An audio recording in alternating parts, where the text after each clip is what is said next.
Welcome back.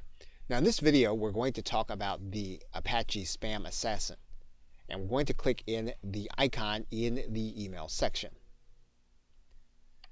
Now when we enable Spam Assassin, this will be working inside of our inbox, and that is whether or not we're going to have that email pulled in by a client or whether or not we choose to access that email through one of the three web clients that we saw in an earlier video.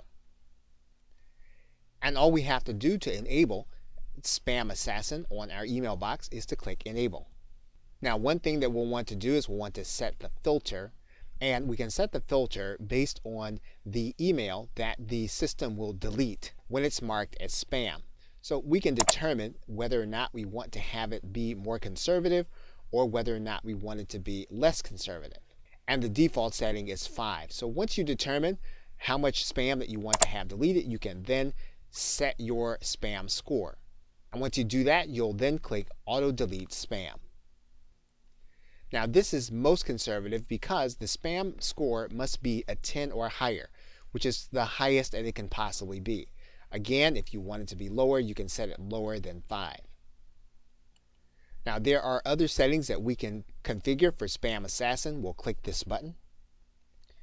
Now we can blacklist email from certain addresses. We can write those addresses here in these dialog boxes.